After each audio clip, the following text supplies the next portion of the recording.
নমস্কাৰ, এই মুহূৰ্তত আহি পৰিছে আজি সন্ধিয়াৰ কেইবাটাও গুৰুত্বপূৰ্ণ খবৰ আৰু এনে ধৰণৰ খবৰসমূহ নিতৌ চাবলৈ চেনেলটো ছাবস্ক্ৰাইব কৰি ভিডিঅ'টোত এটা লাইক কৰি দিবলৈ সন্ধিয়াৰ প্ৰথমটো গুৰুত্বপূৰ্ণ খবৰ। AIUDF প্ৰধান মৌলানা বদৰুদ্দিন আজমলৰ অৱস্থা অতি সংকটজনক। অসুস্থ হৈ পৰিল হঠাৎ মৌলানা বদৰুদ্দিন আজমল। অসুস্থ হৈ পৰে বিন্নাকান্দি সমষ্টিৰ বিধায়ক বদৰুদ্দিন আজমল। ৰাজ্যিক জমিয়তৰ সভাপতি তথা বিধায়ক বদৰুদ্দিন আজমল বৰ্তমান হাস্পাতালত ভৰ্তি হৈ আছে। মুম্বাইৰ এখন হাস্পাতালত ভৰ্তি। 21 তাৰিখত পবিত্ৰ হজলৈ যোৱাৰ কথা আছিল বদৰুদ্দিন আজমলৰ। সকলোৰ ওচৰত দুৱাৰ আবেদন জনাইছে মৌলানা বদৰুদ্দিন আজমলে আৰু আজি হঠাৎ অসুস্থ হৈ পৰে AIUDF প্ৰধান মৌলানা বদৰুদ্দিন আজমল। বৰ্তমান সময়ত মৌলানা বদৰুদ্দিন আজমলৰ অৱস্থা অতি সংকটজনক বুলি জানিব পৰা গৈছে। মুম্বাইৰ এখন ব্যক্তিগত হাস্পাতালত ভৰ্তি হৈ আছে আজমল আৰু সমগ্ৰ অসমবাসীৰ ৰাইজৰ দুৱা আশীৰ্বাদ বিচাৰিছে মৌলানা বদৰুদ্দিন আজমলে। দিবলৈ আন এটা গুৰুত্বপূৰ্ণ খবৰ। ইছলাম ধৰ্মাৱলম্বী লোকলৈ এটা ভাল খবৰ। বহু জল্পনা কল্পনাৰ অন্তত অৱশেষত ঘোষণা কৰা হৈছে ঈদ-উল আজহাৰ দিন।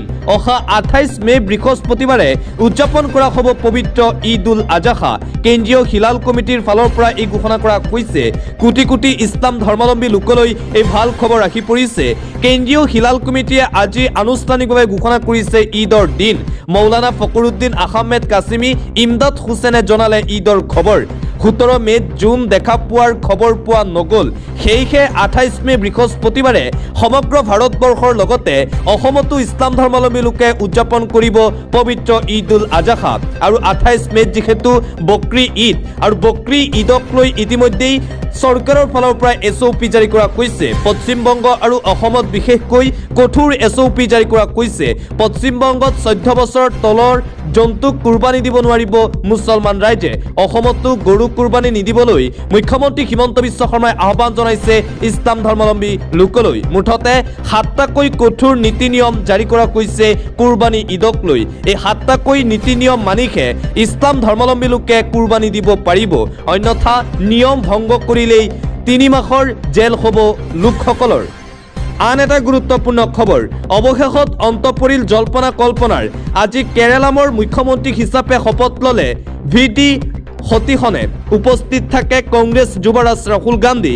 লাখ লাখ লোকৰ উপস্থিতিত আজি আনুষ্ঠানিকভাৱে কেৰালামৰ মুখ্যমন্ত্ৰীয়ে মুখ্যমন্ত্ৰীৰূপে শপত লয় আৰু এই শপত গ্ৰহণ অনুষ্ঠানত বিজয় থালাপতি উপস্থিত হোৱাৰ কথা আছিল যদিও উপস্থিত নাথাকিল বিজয় থালাপতি। ভূতপূৰ্ব জনপ্ৰিয়তাৰ বাবে জনসমাগম ৰোধ কৰাটো সমস্যা হোৱাৰ আশংকাত কেৰালাৰ মুখ্যমন্ত্ৰী VD সতীশনৰ শপত গ্ৰহণ অনুষ্ঠানত অনুপস্থিত থাকিল তামিলনাডুৰ মুখ্যমন্ত্ৰী বিজয় থালাপতি। কিন্তু অনুষ্ঠানত উপস্থিত থাকিল কংগ্ৰেছ যুৱৰাজ ৰাহুল গান্ধী। লাখ লাখ লোকৰ উপস্থিতিত কেৰালাৰ নতুন মুখ্যমন্ত্ৰী হিচাপে শপত ল'লে মুখ্যমন্ত্ৰীজনে। অন্য এটা খবৰ। পুনৰ আজান আৰু লাউড স্পীকাৰক লৈ মন্তব্য কৰিছে বিজেপি বিধায়ক দিগন্ত কলিতাই। দিগন্ত কলিতাক লৈ অব্যাহত আছে বিতৰ্ক। বকৰী ঈদৰ পূৰ্বে বিজেপি বিধায়ক দিগন্ত কলিতাক লৈ বিতৰ্ক। আজান হওক কিন্তু সাউণ্ড কমাই আজান দিব লাগে। এটা লিমিটত থাকিহে মুছলমানে আজান দিয়ক, আমাৰ আপত্তি নাই, কিন্তু পাব্লিকৰ প্ৰব্লেম হ'ব নালাগে আজানৰ সময়ত। সপ্তাহত এদিন আজান দিয়ক না, সেয়া বেলেগ কথা, কিন্তু সদায় যদি আপোনালোকে আজান দি থাকে দিনত 5 বাৰ, তেন্তে মানুহৰ সমস্যা নহ'ব নেকি? আমিও ভগৱান বিচাৰোঁ, ভগৱানক মানো, কিন্তু এনেকৈ লাউড স্পীকাৰত আজান দি কি বুজায়? প্ৰশ্ন দিগন্ত কলিতাৰ। মছজিদৰ কাষত বিদ্যালয় চিকিৎসালয় থাকিলে অসুবিধা হয়। মুছলমান লোকক লৈ মোৰ প্ৰব্লেম নাই, কিন্তু আজানক লৈ মোৰ প্ৰব্লেম আছে। মন্তব্য বিজেপি বিধায়ক দিগন্ত কলিতাৰ। আজি পুনৰবাৰ মুছলমান লোকৰ আজান আৰু লাউড স্পীকাৰ সন্দৰ্ভত এইদৰে মন্তব্য কৰিছে বিজেপি বিধায়ক দিগন্ত কলিতাই। আৰু আনফালে আজানক লৈ মন্তব্য কৰিছে বিজেপি বিধায়ক পৰমানন্দ ৰাজবংশী। লাউড স্পীকাৰৰ আজানৰ দৰে মন্দিৰৰ শংখ ঘণ্টাৰ লাউড স্পীকাৰো অসুবিধা হয়। যেতিয়াই তেতিয়াই মন্দিৰৰ ঘণ্টা বজালে অসুবিধা হয় প্ৰশাসনক। বিজেপি বিধায়ক পৰমানন্দ ৰাজবংশীৰ এই বিশেষ মন্তব্য। পুৱতি নিশাৰ আজানত আছে সজাগতা। পৰমানন্দ ৰাজবংশীয়ে কৰিছে মন্তব্য। সমাজত থাকিবলৈ হ'লে এটাই আন এটা ধৰ্মক সন্মান কৰিব লাগিব বুলি মন্তব্য। সনাতনী অসমীয়া লোকে কোনো ধৰ্মকে ঘৃণা নকৰে বুলি মন্তব্য পৰমানন্দ ৰাজবংশীৰ। পশ্চিমবংগত লাউড স্পীকাৰত আজান নিষেধাজ্ঞা আৰোপক লৈ চলি আছে বিতৰ্ক। লাউড স্পীকাৰৰ আজানৰ দৰে মন্দিৰৰ ঘণ্টাৰ শব্দয়ো দিয়ে অসুবিধা। এইদৰে মছজিদৰ আজান বিতৰ্ক চলি থকাৰ মাজতেই মন্দিৰৰ সন্দৰ্ভতো মন্তব্য কৰিছে বিজেপি বিধায়ক পৰমানন্দ ৰাজবংশীয়ে। অন্য এটা খবৰ, ৰাইজে NDAক মূৰৰ চুলি ছিঙি আশীৰ্বাদ দিছে। কংগ্ৰেছে নিজৰ দলীয় নাম সলনি কৰি APCC M ৰাখিলে ভাল হ'ব। ওদালগুৰিত বিধানসভা নিৰ্বাচনত বিজয়ী NDAৰ প্ৰাৰ্থীক সম্বৰ্ধনা জনাই এই মন্তব্য ৰাজ্যিক বিজেপিৰ সভাপতি দিলীপ শইকীয়াৰ। কংগ্ৰেছ দলক লৈ কেইবাটাও কটাক্ষমূলক মন্তব্য কৰিছে ৰাজ্যিক বিজেপিৰ সভাপতি দিলীপ শইকীয়াই। আন এটা ব্ৰেকিং নিউজ, পুনৰবাৰ জনতাৰ ওপৰত মাধমাৰ। নিৰ্বাচন শেষ হোৱাৰ পিছতেই ইটোৰ পাছত সিটো সামগ্ৰীৰ মূল্য বৃদ্ধি পাই আছে। এইবাৰ কণীৰ দাম বৃদ্ধি পালে। এক প্লেট কণীত 200 টকাৰ পৰা হ'লগৈ 210 টকা পৰ্যন্ত। পুনৰ বজাৰত বৃদ্ধি পালে কণীৰ দাম। মুঠতে নিৰ্বাচন শেষ হোৱাৰ পাছতেই পেট্ৰল ডিজেলকে ধৰি অত্যাৱশ্যকীয় সামগ্ৰী, খাদ্য সামগ্ৰী সকলো সামগ্ৰীৰে এতিয়া মূল্য বৃদ্ধি পাই আছে। পৰৱৰ্তী খবৰ, অসমৰ মুখ্যমন্ত্ৰী ডক্টৰ হিমন্ত বিশ্ব শৰ্মালৈ চাণক্য সন্মান ঘোষণা কৰা হৈছে। মুখ্যমন্ত্ৰীগৰাকীক অপ্ৰতিদ্বন্দ্বী নেতা বুলি মন্তব্য কৰি ব্ৰাহ্মণ সমাজে ঘোষণা কৰে এই সন্মান। ব্ৰাহ্মণ সমাজে এই সন্মান দিছে অসমৰ মুখ্যমন্ত্ৰী হিমন্ত বিশ্ব শৰ্মাক। আজি এই সন্মান প্ৰদান কৰা হয় মুখ্যমন্ত্ৰীক। অসমৰ মুখ্যমন্ত্ৰী ডক্টৰ হিমন্ত বিশ্ব শৰ্মালৈ চাণক্য সন্মান ঘোষণা কৰা হৈছে।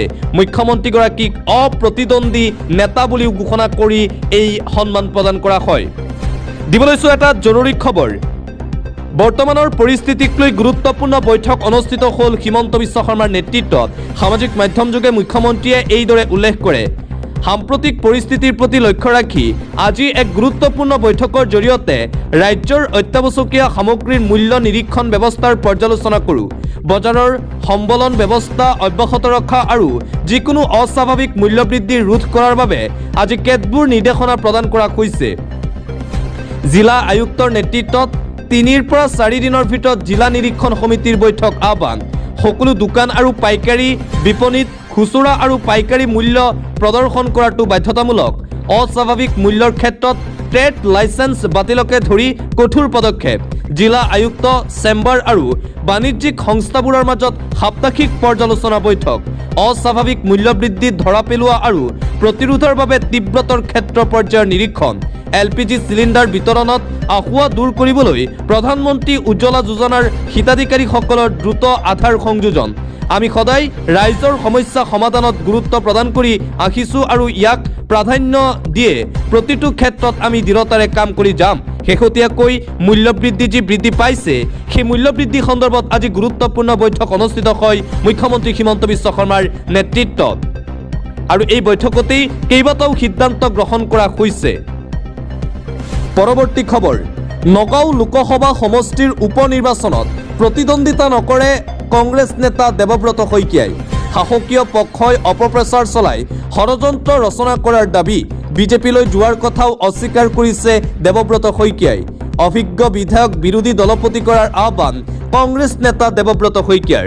সংখ্যালঘু বিধায়কক বিৰোধী দলপতি কৰাৰ আহ্বান জনাইছে দেৱব্ৰত শইকীয়াই। আৰু এইদৰে আজি দেৱব্ৰত শইকীয়াই বিৰোধী দলপতি নিৰ্বাচন সন্দৰ্ভত মন্তব্য কৰে। পৰৱৰ্তী খবৰ, এইখন ৰবীন্দ্ৰনাথ ঠাকুৰ, সুভাষ চন্দ্ৰ বসুৰ ভূমি। ইয়াত বুলডোজাৰৰ দ্বাৰা সাধাৰণ মানুহৰ ঘৰ ভঙা সংস্কৃতি নাই। বিজেপিয়ে ক্ষমতা হাতত লৈ চূড়ান্ত অহংকাৰৰ মাজত বুৰ গৈছে। পদপথৰ দোকান ঘৰ ভাঙি ভাত ৰুটি কাঢ়ি জীৱন স্তব্ধ কৰিব খুজিছে ভাৰতীয় জনতা পাৰ্টীয়ে।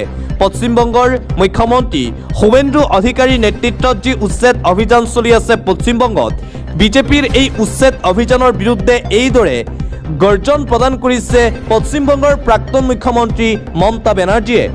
দিবলৈছো আন এটা গুৰুত্বপূৰ্ণ খবৰ, আজি আমাৰ দেশত নিটৰ প্ৰশ্ন কাকত ফাদিল হৈছে। পেট্ৰল, ডিজেল, CNGৰ দাম প্ৰতিদিনে বাঢ়িছে। ভাৰতীয় টকা আমেৰিকাৰ ডলাৰৰ মূল্যতকৈ তললৈ নামি গৈছে। কিন্তু মোদীয়ে কেৱল বিৰোধী নেতাৰ ওপৰত মিছা বদনাম আৰোপ কৰি গ্ৰেপ্তাৰ কৰাত লাগিছে।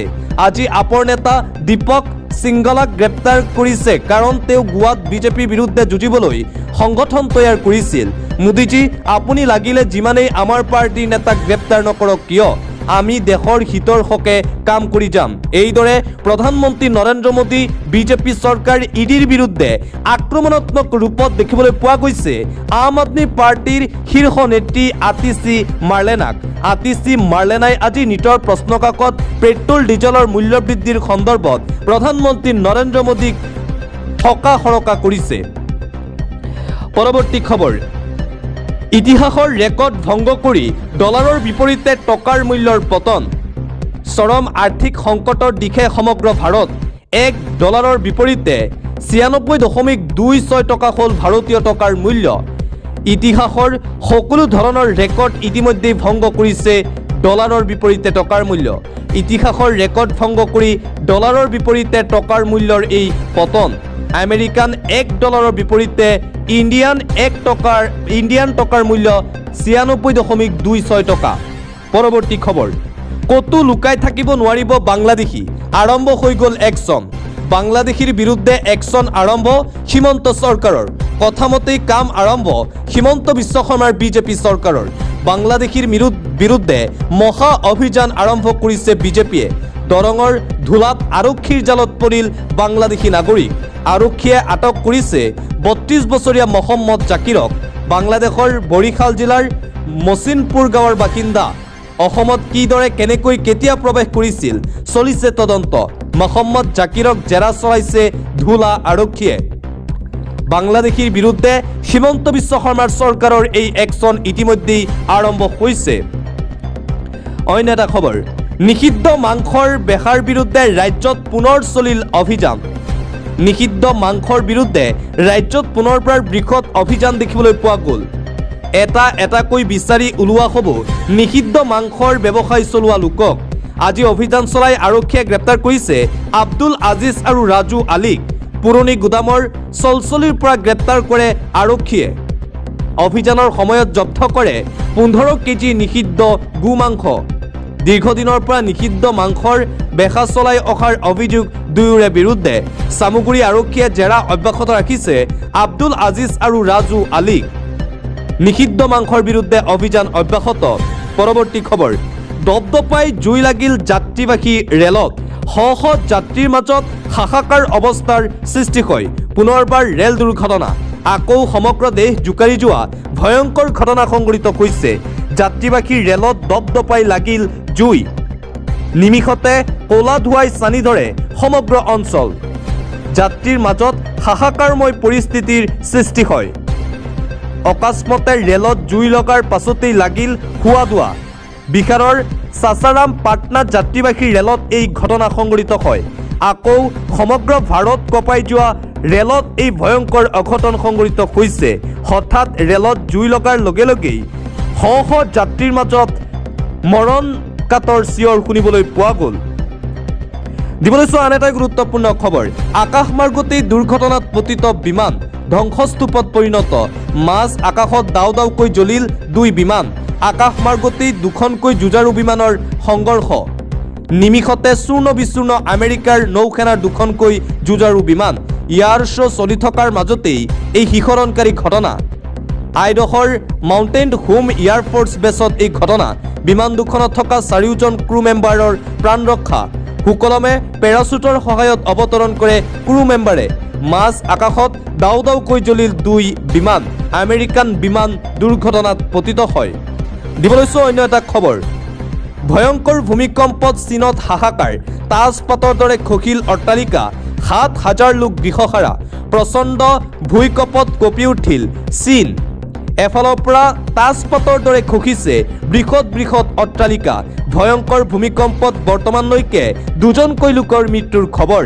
7,000 লোক হৈ পৰিছে গৃহহাৰা চীনত।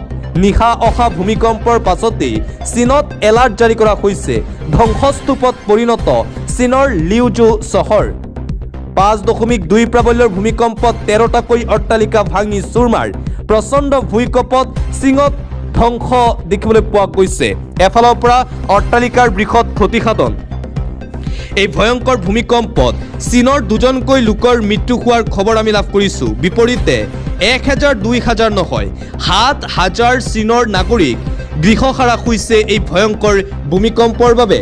পৰৱৰ্তী খবৰ, আন এক চাঞ্চল্যকৰ ঘটনা এইবাৰ টিনৰ বাকচত ওলাল 25 বছৰীয়া যুৱতীৰ ছিন্নমুণ্ড এক ভয়ংকৰ আৰু চাঞ্চল্যকৰ ঘটনা পোহৰলৈ আহিছে নীলা ড্ৰাম ফ্ৰিজৰ পাছত এইবাৰ টিনৰ বাকচ দেশ জোকাৰি যোৱা শিহৰণকাৰী এক ঘটনা ৰেলৰ ডবাত তালাচীৰ সময়ত বাকচত ওলাল যুৱতী টিনৰ বাকচত পোৱা গ'ল 25 বছৰীয়া যুৱতীৰ কটা মূৰ হাত ভৰি শৰীৰৰ বিভিন্ন অংশ পোৱা গ'ল এটা বেগত লগে লগে ৰেলৰ ডবাত হুলস্থলীয়া পৰিৱেশে বিৰাজ কৰে যুৱতীগৰাকীৰ শৰীৰত চোকা অস্ত্ৰৰে আঘাত কৰাৰ চিন স্পষ্ট বাকচ আৰু বেগটোত তেজৰ দাগ স্পষ্ট ৰেলৰ চাফাই কৰ্মচাৰীয়ে বাকচটো প্ৰত্যক্ষ কৰি খবৰ দিয়ে প্ৰশাসনক কোনোৱে হত্যা কৰি যুৱতীগৰাকীক বাকচত ভৰাই নিছিল বুলি অভিযোগ উত্তৰ প্ৰদেশৰ লখনৌৰ ৰেল ষ্টেচনত এই অঘটন পৰৱৰ্তী খবৰ সকলো মুছলমানেই